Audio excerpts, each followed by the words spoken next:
जो कल देखा गया पाकिस्तान की तरफ से, जो कोशिश उसकी तरफ से देखी गई कि वो आम नागरिकों के मन में दहशत डाल सके, मुंहतोड़ जवाब और हर एक उसका जो एम्यूनिशन था उसे बिल्कुल आसमान में ही ध्वस्त किया गया। अभी हम आपको उस बैठक की तस्वीरें दिखा रहे हैं जहां पर प्रधानमंत्री नरेंद्र मोदी मौजूद हैं, एनएसए अजीत डोवाल है वहां पर, तीनों सेनाओं के प्रमुख आपको दिख रहे हैं, सीडीएस दिख रहे हैं ये, और रक्षा मंत्री राजनाथ सिंह भी इस बैठक में मौजूद हैं। रक्षा मंत्री खुद रक्षा मंत्रालय में रोज बैठकें ले रहे हैं, लेकिन आज की ये बैठक, जैसा मंजीत भी अब से कुछ देर पहले बता रहे थे, वो बहुत महत्वपूर्ण इसीलिए हो जाती है क्योंकि ऑपरेशन सिंदूर के बाद आज जब प्रधानमंत्री सभी सेनाओं से बात कर रहे हैं और ये सारी जानकारियां ले रहे हैं, चर्चा कर रहे हैं, और जैसा रक्षा मंत्री के साथ बैठक में हमने आपको बताया था, और मोटे तौर पर ये हम आपको समझाते हुए भी चलें कि जब भी जो सैन्य अधिकारी होते हैं उनके पास दो तरह की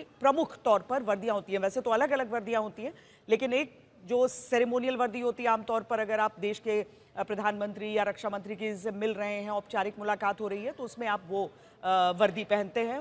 और कॉम्बैट जोन में अगर आप होते हैं, यानी कॉन्फ्लिक्ट में होते हैं, तो वहां पर आप कॉम्बैट्स पहनते हैं। इस वर्दी को कॉम्बैट्स कहा जाता है।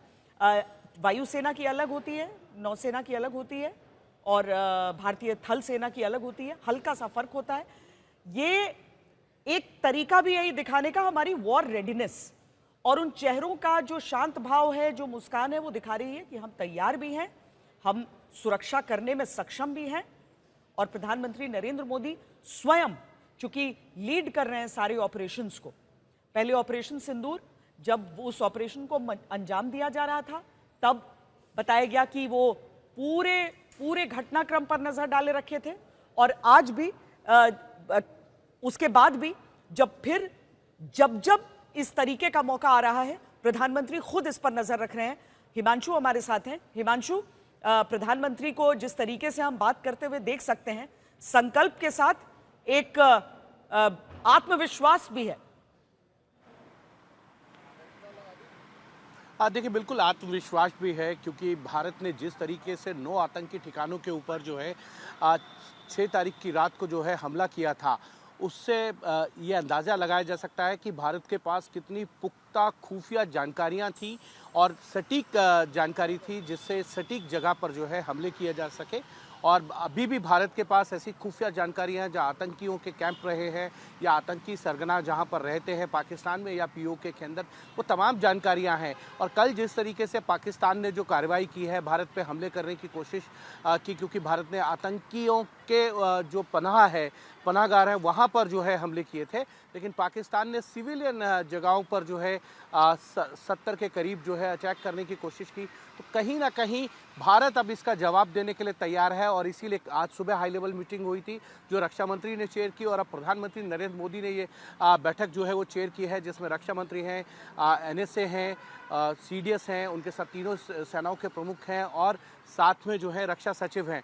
एक तरीके से देखा जाए तो भारत पूरी तरीके से तैयारी के साथ एक बार फिर से पाकिस्तान को जवाब देना चाहता है, क्योंकि वैश्विक स्तर पर भी सभी बड़े देश इस बात को मानते हैं कि आतंकवाद के खिलाफ जो भारत ने कार्रवाई की थी वो जायज़ थी और वो सही कार्रवाई की थी। और इस बात को यूएस से लेके तमाम बड़े देश जो हैं वो पाकिस्तान को ये समझा रहे हैं, ये किसी देश या पाकिस्तान पर हमला नहीं है, ये आतंकियों के ठिकानों पर जो है वो हमला किया गया था, क्योंकि भारत में आतंकी हमला किया गया था।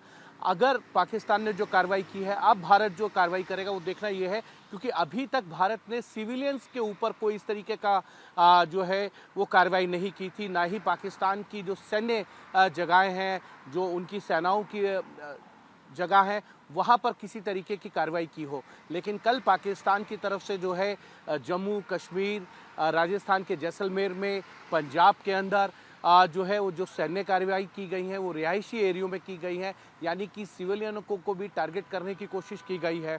और साथ ही साथ जम्मू के अंदर जो एयरपोर्ट है वहाँ पर भी जो है कार्रवाई करने की कोशिश की गई, जिसको भारत के जो सेना है और जो हाईटेक टेक्नोलॉजी का इस्तेमाल किया भारतीय सेना ने, उसके द्वारा जो है पाकिस्तान की जो कोशिश थी भारत में हमले की, उसको नाकाम कर दिया। और अब बारी भारत की है, और जिस तरीके की रणनीति प्रधानमंत्री नरेंद्र मोदी बनाते दिख रहे हैं, मुझे लगता है कि पहले से बड़ी कार्रवाई जो है इस बार फिर से देखने को मिलेगी। जिस तरीके से पाकिस्तान की तरफ से हरकतें होती रहीं, भारत कितने सीधा अपने ड्रोन उड़ाए, उसके अलग अलग शहरों में ड्रोन से उन आर्मी जो एयर डिफेंस होता है उन सब पर निशाना साधा। अब पाकिस्तान की तरफ से इतने अलग अलग बयान आ रहे हैं, उसके मंत्रियों के इतने अलग अलग बयान आ रहे हैं और इतने बेतुके। सुनिए, ये पाकिस्तान के रक्षा मंत्री ख्वाजा आसिफ हैं, जिन्होंने पाकिस्तान में ड्रोन हमलों से सेना की हो रही फजीहत से बचाने के लिए ऐसा बयान दिया। पाकिस्तान की सेना झूठ और नफरत के बल पर सत्ता में काबिज रहती है, इसलिए जब भी उसकी पोल खुलती है तो वो झूठ बोलना शुरू कर देती है। पाकिस्तान सरकार के आर्थिक मामलों के विभाग के आधिकारिक सोशल मीडिया हैंडल से एक पोस्ट की जाती है, जिसमें दुनिया भर के देशों से अपील की जाती है कि वो पाकिस्तान को कर्ज दें, क्योंकि भारत के साथ लड़ाई में उसे भारी नुकसान हुआ है।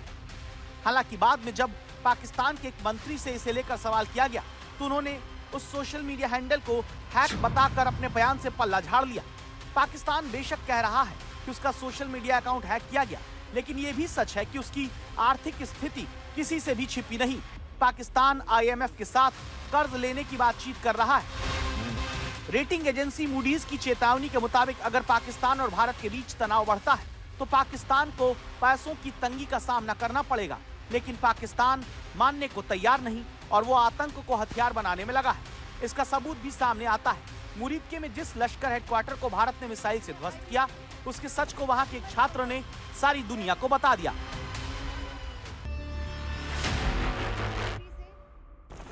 पाकिस्तान लगातार मुरीदके के आतंकी कैंप को मस्जिद बता रहा है, जबकि वहां पर आतंकी तैयार किए जाते हैं, जिसे लेकर कबूलनामा इस छात्र के जरिए सामने आया।